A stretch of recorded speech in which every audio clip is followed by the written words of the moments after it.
Issue 3 has Ben going to the mid-rim world of Varnak, where we see his ship the Grim Tash and the Knights of Ren ship the Night Buzzard on a landing pad. We also see the knights enjoying some beverages and talking to the ladies. It's kind of weird.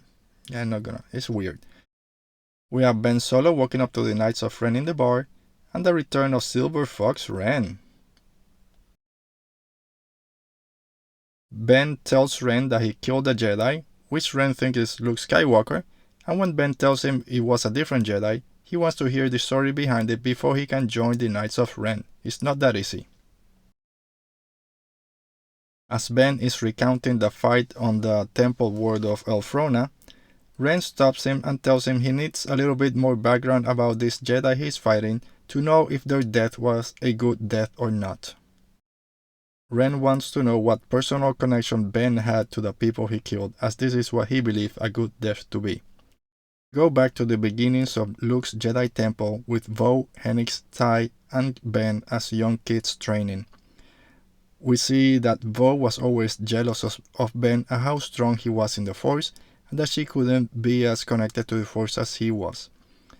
We also see Henix talking to a holocron as he wanted to study the Force, and this is the same holocron from Elfrona with the appearance of a Jedi Knight, which we believe is Avar Kriss, which we will meet during the High Republic Light of the Jedi book written by Charles Soule. Ty has always wanted to connect with Ben Solo, trying to remind him that he can be the person that he wants to be and doesn't need to follow anyone.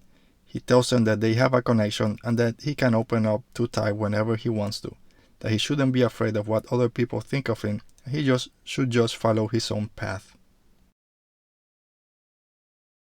We return to the battle at Elfrona when Vo confronts Ben and follows him up a ledge.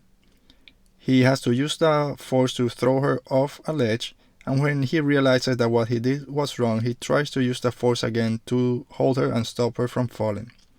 Henix can only see from the side and believe Vo to be dead and that Ben killed her, so he jumps behind him and throws his lightsaber in order to stop him.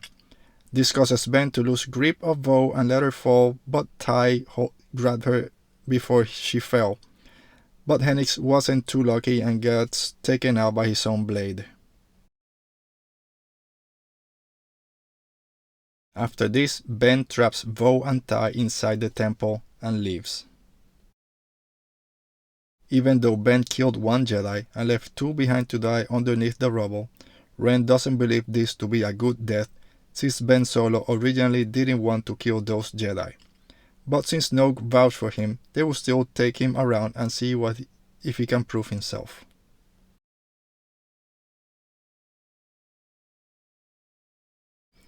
After escaping from the rubble, Ty finally believes that Ben Solo is gone and they cannot save him.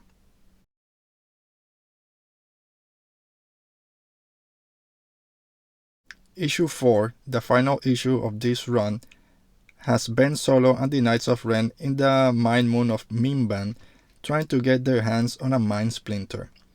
Ben uses the same trick that he used on Poe and Rey to get inside the mind of a Mimbanese worker, and we learn that this is a variation of the Jedi mind trick. Even though Ben is able to pull out the information that he wanted, Ren tells the Knight to kill all of the Mimbanese workers.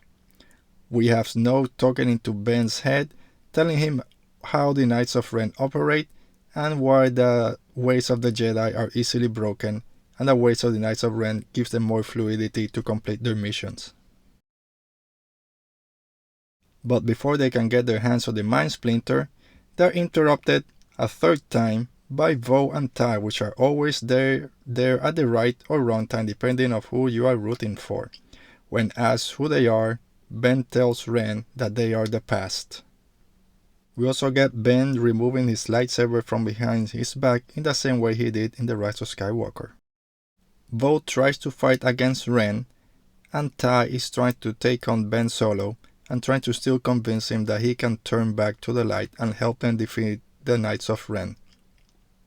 This visual is very reminiscent of the Revenge of the Sith and Anakin and Obi-Wan fighting on Mustafar, and Ren uses the Force to snap Ty's neck.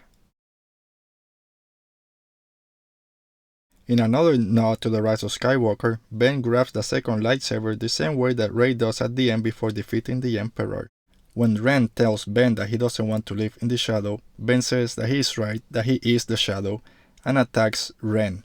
We here have the Emperor making his appearance and telling Ren to become who he needs to be. This page design is the best in the whole series. We have Leia feeling Ben falling to the dark side and being in pain. We also have Rey feeling cold in Jakku with Encore plot. We have Ben and Ren fighting with a blue-purple lightning behind them. And Ben finally giving Ren the good death that he has been asking for. Ben goes back and kills off Vo before taking command of the Knights of Ren and becoming master of the Knights of Ren. We get the return of Soule Ben as he is opening up his lightsaber, removing the blue kyber crystal and getting ready to bleed it.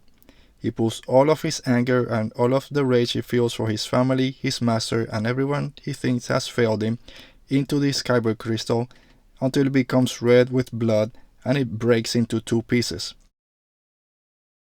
Ben places both pieces of the cracked kyber crystal into his new lightsaber, which causes the fracture of the emission blade, which leads to him adding the crossguard we've come to know and love.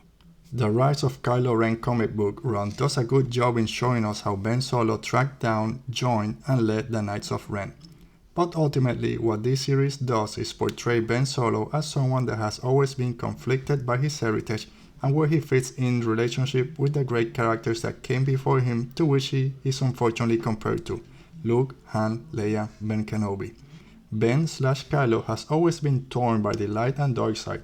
All of his dark side acts attacking Luke, killing the Jedi students, even killing Han Solo, were made not because he had fallen to the dark side, but because he wanted to prove to someone else, Ren and Snoke, that he was capable of such acts, even if he didn't believe it himself, making his return to the light side easier.